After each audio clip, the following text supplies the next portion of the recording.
Before Gene Roddenberry ever imagined the bridge of the Enterprise, he sat in the left seat of a B-17 that would not leave the ground. It was August 2nd, 1943. The island was Espiritu Santo in the New Hebrides. The aircraft was a flying fortress called Yankee Doodle. And just before sunrise, that bomber began rolling down a dark runway for what should have been a routine sea search patrol. Routine. That is the word that made it dangerous, because nothing about the war in the South Pacific was routine once metal started moving. The four engines roared. The runway blurred beneath the wheels. The jungle at the far end of the strip came closer, and the 21-year-old pilot in command, Second Lieutenant Eugene Wesley Roddenberry, felt the aircraft failing to gather the power it needed. Not a little short. Not sluggish. Wrong. He cut the throttles, he hit the brakes failed. He ordered the tail wheel unlocked for a ground loop, the desperate move that might swing the bomber sideways before it ran out of earth. The tail wheel lock would not release.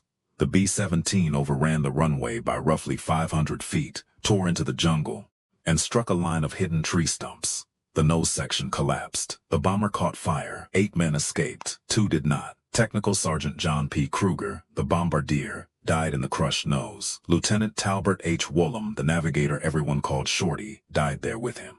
90 seconds earlier they had been part of a crew. Then they were names in a report. An official investigation cleared Roddenberry. The finding pointed to mechanical failure. Men in the squadron already knew those aircraft were tired, overworked, and worn down by tropical weather, salt air, and combat schedules. No machine was built to survive forever. But a report cannot walk into a tent and replace the silence of 2 empty bunks. Some men blamed the pilot anyway. Roddenberry withdrew. He hardly left his tent. He came out for the funerals, and then he carried those 2 dead men for the rest of his life. Here is the part that still does not behave the way it should. 23 years later, the same pilot who walked away from that burning bomber created one of the most optimistic futures American television had ever seen. Not a future ruled by revenge. Not a future where the lesson of war was that human beings are doomed to repeat it. A future where a crew from different nations, different races, and different worlds served together because they had learned something war had never learned. They had learned how not to destroy each other. The show was Star Trek. And the bridge of that starship did not begin in Hollywood. It began inside a bomber where 10 men survived only when every station did its job. That is the real story. Not how a television writer invented a spaceship, how a young bomber pilot saw the worst human beings could do, and somehow came home convinced that humanity was not finished. Gene Roddenberry was born on August 19, 1921, in El Paso, Texas. His father, Eugene Edward Roddenberry, had been an Army enlisted man before becoming a police officer. When Gene was still a child, the family moved to Los Angeles, where his father joined the Los Angeles Police Department. That meant Gene grew up under the shadow of uniforms, rules, rank, duty, and practical men who believed the world was what you could see in front of you. Gene was built differently. He read pulp science fiction. He loved stories where the world outside the door was only the beginning. John Carter on Mars, strange planets, other civilizations. Men leaving the ordinary world and discovering that the universe was larger than their fathers had told them. He graduated from Franklin High School in 1939. And enrolled at Los Angeles City College. On paper, he followed the family road. Police science, a sensible major, a respectable path. He became president of the college police club and earned an Associate of Arts degree in June of 1941. For his family, that was an achievement. For Gene, it was only half the story. Because while he studied police work on the ground, he was learning the thing that would take him away from every life expected of him: flying. Through the civilian pilot training program, he earned his private pilot's license on September 17, 1940. He was 19. He could fly before he could legally drink. And once he had seen Los Angeles from above, the idea of spending a lifetime moving through the city, at street level, must have felt too small. Then Pearl Harbor came. Roddenberry entered the Army Air Forces in December 1941. He trained in Texas, moving through the same pipeline that took thousands of young men and turned them into wartime pilots at terrifying speed. Corsicana, Goodfellow Field, the Vultee BT-13, a trainer cadets called the Vibrator because it shook hard enough to earn the name. Then the Cessna AT-17. On August 5, 1942, he became a second lieutenant. He wanted the sky. The Army gave him bombers. Because he was tall, fighter cockpits were not the obvious fit. So he was assigned to the 394th Bombardment Squadron, part of the 5th Bombardment Group. The fifth had been at Hickam Field during the attack on Pearl Harbor. Its aircraft had been destroyed and damaged on the ground. By the time Roddenberry joined, the unit was rebuilding itself with replacement men and war-weary B-17Es handed down from other outfits. This matters, because the future he later imagined was not born out of polished machines and clean uniforms. It was born out of patched aircraft, overloaded crews, borrowed parts, and young men doing life-or-death work inside systems that were always one failure away from catastrophe. In September 1942, Roddenberry reported to Bellows Field on Oahu. The squadron commander was Major Orrin H. Wrigley, a West Point man who had already flown missions during Midway. Under Wrigley, the 394th became the kind of unit the Pacific demanded: self-contained, exhausted, dependent. They flew south in November, island hopping through Christmas Island and Canton Island until they reached Fiji. Their early mission was sea search. 700 miles out over open water, 100 miles across, 700 miles back, 10 to 12 hours in the air, searching for Japanese submarines and surface vessels along the supply routes between America and Australia. There was no romance in it, only ocean, heat, fuel gauges, weather fronts that arrived with no warning, and the knowledge that one navigation mistake could turn the Pacific into a grave large enough that no one would ever find you. This was not the war most people picture. It was not Normandy. It was not Berlin. It was not a map with front lines that moved across land. The South Pacific was distance. The enemy was not always visible. Sometimes the enemy was a storm cell. Sometimes it was fuel consumption. Sometimes it was a dark island that looked like every other dark island. Sometimes it was the aircraft itself. Inside that B-17, Roddenberry learned a rule more powerful than any slogan he would later write. A crew is not an idea. A crew is a machine made of human beings. The pilot could not navigate alone. The navigator could not land the aircraft. The bombardier could not protect the tail. The gunners could not choose the target. The radio operator could not fly the formation home. Every man had a separate job. Every job mattered. And if one station failed at the wrong moment, the whole aircraft could die. That kind of trust is not friendship. Friendship is optional. This was not optional. This was 10 men sealed inside aluminum, breathing the same air, listening to the same engines, flying over water so empty it made the world feel unfinished. They came from different towns, different families, different classes. Some were educated, some were not. But inside the bomber, pedigree stopped mattering. Competence mattered. Steadiness mattered. The man at the charts mattered. The man at the radio mattered. The man in the turret mattered. And the pilot was not a hero above them. He was one station in a flying system that only lived when all of them worked. Years later, people would look at the bridge of the Enterprise and call it futuristic. But its deeper logic was old. It was a bomber crew without the bombs. A command center where different people, trained for different tasks, faced danger together and survived because they trusted each other. In January 1943, the 394th moved from searching the sea to striking targets. Their missions took them against Japanese airfields and installations in the northern Solomon Islands, especially Kahili Airfield on Bougainville. Kahili was not a minor strip. It was a major Japanese air base, protected by anti-aircraft guns, searchlights, and fighters. It was part of the outer shield around Rabaul, the great Japanese stronghold the Allies needed to isolate through Operation Cartwheel.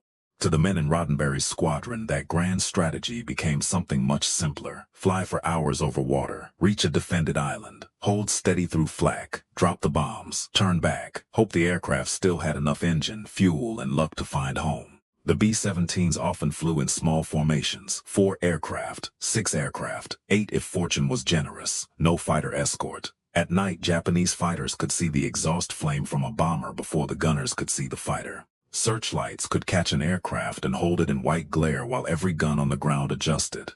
Flak did not look like one explosion. It looked like black flowers opening in the sky. Then the flowers became holes in the aircraft. Then a man checked himself and the man beside him to see whether either was bleeding. Roddenberry flew as co-pilot, then as aircraft commander. He flew through storms so violent they threw heavy bombers thousands of feet as if the aircraft were paper. He flew over ocean where the map was a promise and the navigator was the only person who could make the promise true. By July 1943, he was in the left seat. The decisions were his. On July 11th, he piloted Yankee Doodle on a strike against Kahili. The searchlights found them. The anti-aircraft fire came up. They dropped their fragmentation bombs and made it back. 3 weeks later, that same aircraft killed 2 of its own crew without a Japanese gun firing at all. This is the part of Roddenberry's war that cannot be separated from Star Trek. Not because Star Trek was secretly about bombers, because Roddenberry's idea of civilization was shaped by what happened when a crew worked, and by what it cost when a crew broke. After the crash, the squadron's morale sank. The official investigation said he was not responsible. But grief does not respect official language. Some of the men needed a place to put their anger. Roddenberry became that place. He had been cleared by procedure and condemned by silence. He retreated into his tent. The heat outside was merciless. The islands were beautiful in the most hostile way possible. Jungle at the edge of everything. Mosquitoes, damp clothes, skin infections, bad food, long waiting. The kind of waiting that gives a man too much time with the exact memory he is trying not to replay. Some men went quiet. Some drank, some gambled, some hardened. Roddenberry wrote. He had always carried stories in his head. Now he used them to keep the war from swallowing him whole. He read poetry. He recited Robert Service to men who had just come back from missions. He wrote verses. He sold pieces to flying magazines. He wrote a song that moved through the squadron, because everybody there understood the hunger inside the words. I want to go home. That writing was not decoration. It was construction. A mind that had seen a crushed nose section and 2 dead crewmates was trying to build a frame strong enough to hold the memory. Not erase it, hold it. Because if he could turn chaos into a story, maybe the chaos would not own him. Late in August 1943, the 394th returned to the United States. Roddenberry passed back under the Golden Gate Bridge and received the Distinguished Flying Cross for his combat service. He also held the Air Medal.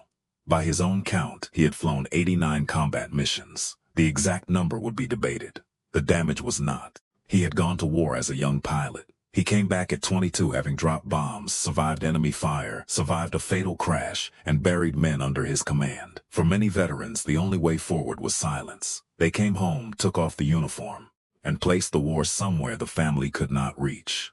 They worked. They raised children. They became ordinary. At least from the street. But the numbers beneath that ordinary life were brutal. More than 16 million Americans served in uniform during the Second World War. Roughly 1 million became psychiatric casualties under the language of the time. Combat fatigue. A small phrase for the moment a mind has absorbed more terror than it can carry. Roddenberry did not respond to the war by deciding that human beings were only monsters. He had seen monsters. He had dropped bombs on men he could not see. He had seen men he knew die close enough to touch. But the war had shown him something else too. It had shown him ordinary men becoming trustworthy under impossible pressure. It had shown him difference becoming irrelevant when survival depended on the work. It had shown him that a person from somewhere else was not an abstraction if he was the man who got you home. Most men saw war and concluded that civilization was thin. Roddenberry saw war and concluded that civilization was unfinished. That difference would become the center of everything. After returning stateside, Roddenberry did not escape airplanes. He was assigned to flight safety work, including aircraft crash investigation. Think about the cruelty of that posting. A pilot who had survived a crash that killed 2 men now spent his service studying other crashes, reports, wreckage, decisions, mechanical failures, human errors, weather, fire cause, responsibility. Every file asked the same question in a different form. Why did this aircraft die? And why did this man walk away when another did not? The Army Air Forces may have seen a captain doing safety work, but they were also feeding a writer. Crash reports are stories stripped of mercy. They begin with a routine flight. They end with impact. Everything in between is sequence, pressure, and consequence. Roddenberry studied those sequences. Then the pattern repeated in his own life. He survived another military aircraft crash as a passenger and pulled men from the wreckage. After the war, he could have stopped flying. He did not. He joined Pan American World Airways. Pan Am was not simply an airline in the late 1940s. It was a symbol of the world becoming reachable. Roddenberry flew routes that crossed oceans and continents, New York to Johannesburg, New York to Calcutta, crews, passengers, airports, languages, cultures. The same sky that had once carried bombs now carried civilians. The same discipline that had kept a bomber alive now kept an airliner moving across the globe. And week after week the evidence accumulated. People from different countries could share a cockpit. They could read the same instruments. They could trust the same procedures. They could bring a machine safely across thousands of miles. The B-17 had taught him that trust could form under war. Pan Am taught him that trust did not require war to be real. Then the sky tried to kill him again. On June 18, 1947, Roddenberry was aboard Pan Am Flight 121, a Lockheed Constellation called Clipper Eclipse. He was traveling as third officer on a deadhead leg from Karachi to Istanbul. Over the Syrian desert, in darkness, the aircraft crashed. Of the 36 people aboard, more than a dozen were killed. Roddenberry survived with broken ribs. Then he did what he had learned to do when metal burned. He moved. He pulled survivors from the wreckage. He organized the living. He helped keep them together through the desert night until rescue reached them. 3 crashes, 3 fires, 3 times he walked away, 3 times others did not. No honest story can turn that into destiny without cheapening the dead, but it is impossible not to see the pattern. Again and again, Roddenberry found himself standing in the aftermath of broken machines, surrounded by the question that never left him. What do human beings do after catastrophe? Do they scatter? Do they blame? Do they freeze? Or do they become a crew? He left Pan Am in 1948. In 1949, the road his father understood finally pulled him back to Los Angeles. Roddenberry joined the Los Angeles Police Department, badge number 689, Traffic Division, night work, reports, accidents, arrests. Then public information, where the department discovered what the squadron had already known. The pilot could write. He became a speechwriter for Chief William H. Parker, a powerful, disciplined, deeply controlled police chief who believed in order, hierarchy, and systems. Some later saw traces of Parker in Mr. Spock, logic over impulse, duty over emotion, the needs of the many over the needs of the few. But Roddenberry was not built to spend his life writing another man's words. At night, he wrote television scripts under the pen name Robert Wesley. Westerns, police shows, adventure dramas. The television of the 1950s had a simple grammar. Authority faces disorder. The strong man acts. The gun settles the problem. Roddenberry learned that grammar. Then he began bending it. His stories kept returning to questions television did not always want to ask. What if the order is wrong? What if the enemy is not what the uniform says he is? What if courage is not firing the weapon, but refusing to let the weapon be the only answer? Those were not abstract questions for him. He had already seen what happened after every better option had failed. Bombs fell, men died, the war became procedure. In 1956, he resigned from the police department to write full-time. It was a dangerous decision in a different way than combat. He had a wife, a respectable job, a future his father could understand. He walked away from it because the thing inside his head had become larger than safety. First came years of television work. Then came The Lieutenant, a military drama that ran in 1963 and 1964. It was about men in uniform and the pressure between command and conscience. In one episode, Roddenberry confronted racial prejudice so directly that the Department of Defense objected and withdrew cooperation. NBC refused to pay for the episode. Roddenberry learned a lesson that changed his career. If you want to tell the truth about the present, set the story somewhere the gatekeepers cannot recognize immediately. Set it in the future. Star Trek premiered on September 8, 1966. To a casual viewer, it was science fiction. A starship, aliens, phasers, a crew in bright uniforms. But beneath the color and the strange planets was a war veteran's argument with the 20th century. Roddenberry had seen the last act shootout in real life. He knew what violence actually cost. He did not want every story to end with a gun. He wanted the interesting moment before the gun, the misunderstanding, the fear, the diplomatic failure. The chance, however small, to choose something other than destruction. That is why so many Star Trek stories turn on negotiation, restraint, translation, and moral choice. Captain Kirk could fight. The point was that fighting was not automatically wisdom. Violence in Star Trek often feels less like victory than failure. Failure of imagination, failure of empathy, failure of communication. The kind of failure that, in Roddenberry's Real War, had already happened long before the bomb bay doors opened. Start with the ship's name, Enterprise. Roddenberry later connected it to the American aircraft carrier Enterprise, the ship whose wartime record and role at Midway fascinated him. The name was not empty futurism. It carried the weight of a war he had lived through. Then look at the bridge. It was designed by Matt Jeffries, another Army Air Forces veteran. Jeffries had served as a technical sergeant and flight engineer on B-17s, B-24s, and B-25s. He understood aircraft from the inside. So the bridge of the Enterprise was not designed as a magical throne room. It was built with an aviator's instinct. Stations, sight lines, instruments. A captain who could see his crew. A working space where information moved fast because danger moved faster. The Enterprise bridge was a cockpit expanded into a moral universe, and the crew sitting there made the argument visible. Lieutenant Uhura, a black woman, communications officer. Not decoration, not a servant, essential to the ship. In the middle of the 1960s, with the civil rights struggle still present in every American living room, Roddenberry put a black woman on the bridge and made her voice the ship's connection to other worlds. Lieutenant Hikaru Sulu, a Japanese-American man at the helm. Less than a generation after Pearl Harbor and the internment of Japanese Americans, Roddenberry placed a Japanese-American officer at the controls of humanity's most famous vessel.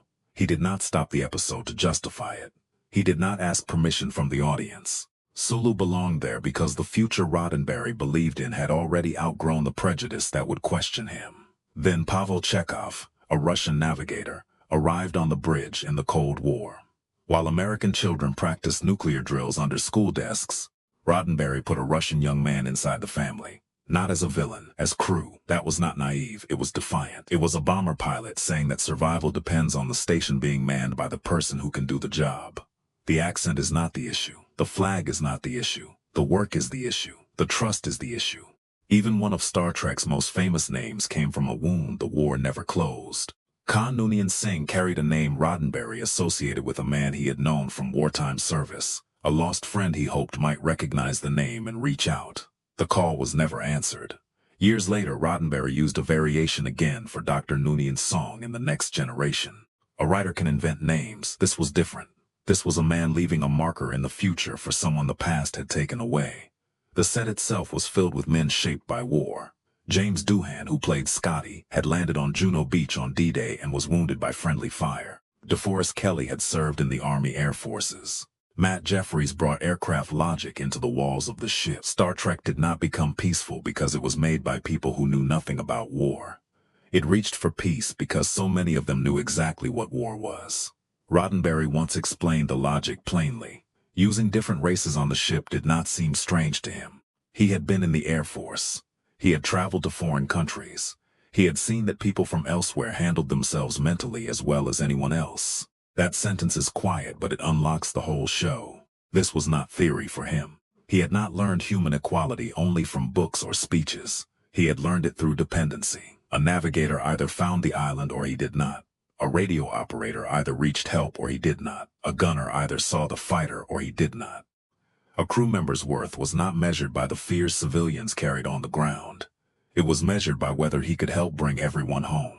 That does not mean the war made Roddenberry perfect. It did not. He was complicated, ambitious, flawed, sometimes difficult, sometimes contradictory, but the vision he built was larger than his flaws. And the reason it endured is that it did not pretend human beings were already wise. It insisted that wisdom was possible, not guaranteed, possible. That is the difference between despair and hope. Despair says the crash proves the machine was doomed. Hope says the wreckage proves what must be rebuilt better. Roddenberry had seen wreckage again and again. He had stood near burning metal and counted who was missing. And instead of creating a future obsessed with punishment, he created one obsessed with maturity. A world where humanity had finally learned that diversity was not a charity project, not a slogan, not a weakness to tolerate. It was the condition of survival. The names John P. Kruger and Talbert H. Woolham do not appear on the bridge of the Enterprise. There is no plaque in the original series explaining that a bombardier and a navigator died in the nose of Yankee Doodle on a runway in the New Hebrides. But their absence is part of the structure. Kruger's job was precision under pressure. Woolham's job was direction across emptiness. Bombardier and navigator, aim and return. The two things war demanded. The two things Roddenberry's future tried to transform. No more bombs to aim. No more lost men trying to find home through darkness. Instead, a ship moving outward because curiosity had replaced conquest. Gene Roddenberry died on October 24, 1991 in Santa Monica. He was 70. A portion of his ashes was later carried into orbit. The boy who read pulp science fiction in Los Angeles, the police officer's son who learned to fly before he could drink, the bomber pilot over Bougainville, the crash survivor in the Syrian desert, the television writer who kept trying to get past the last act shootout, finally reached the stars in the only way left to him. But the better memorial was already orbiting the culture. Every episode, every bridge scene, every moment when a captain listens before firing.